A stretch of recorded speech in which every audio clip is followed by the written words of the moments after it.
ತೋರಿಸ್ತೀನಿ ನೋಡಿ. ಇನ್ನೊಂದನ್ನು ಹಾಕ್ಕೊಂಡಿದ್ದೀನಿ. ಇದು ಇನ್ನೊಂದು ಡ್ರೆಸ್ಸು ಹೇಗಿದೆ ನೋಡಿ. ಇದು ಫೈನಲ್ ಲುಕ್ಕು. ಗೊತ್ತು ಅಷ್ಟೇನು ಚೆನ್ನಾಗಿ ಕಾಣ್ತಿಲ್ಲ, ಯಾಕಂದರೆ ಮೇಕಪ್ ಮಾಡಿಲ್ಲ. ಹೆಂಗೋ ಒಂದು ನೋಡಿ. ಇನ್ನೊಂದು ಟೀ ಶರ್ಟ್ಸ್ ಎಲ್ಲ ಹಾಕ್ಕೊಂಡಿದ್ದೆ. ಇದು ನೋಡಿ ಈ ಥರ ಇದೆ. ನನಗೆ ಈ ಥರ ಕಾಣ್ತಾ ಇದೆ ಟೀ ಶರ್ಟು. ಹಾಗೆ ಇದು ಶರ್ಗು. ನೋಡೋಕ್ಕಂತೂ ಸ್ವೆಟ್ರ್ ಇದ್ದಂಗೆ, ಸ್ವೆಟ್ರ್ ಹಾಕೊಂಡಂಗೆ ಫೀಲ್ ಆಗುತ್ತೆ. ಚಳಿಗಾಲಕ್ಕಂತೂ ಮಸ್ತ್ ಇದು, ಚಳಿನೇ ಆಗಲ್ಲ. ಎಷ್ಟು ಮಸ್ತ್ ಇದನ್ನ ಹಾಕ್ಕೊಂಡ್ರೆ.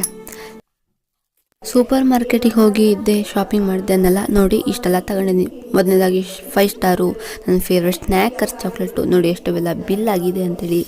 ಆಮೇಲೆ ಕುರ್ಕುರಿಗಳು, ಆಮೇಲೆ ಸೋಪ್ ಬೇಕಿತ್ತು, ಸೋಪು, ಮ್ಯಾಗಿ, ಆಮೇಲೆ ಇನ್ನೂ ಸುಮಾರು ಐಟಮ್ಸ್ಗಳನ್ನೆಲ್ಲ ತಗೊಂಡಿದ್ದೀನಿ. ಪಾನಿಪುರಿ, ಆಮೇಲೆ ಬಿಸ್ಕೊತ್ತು, ಆಮೇಲೆ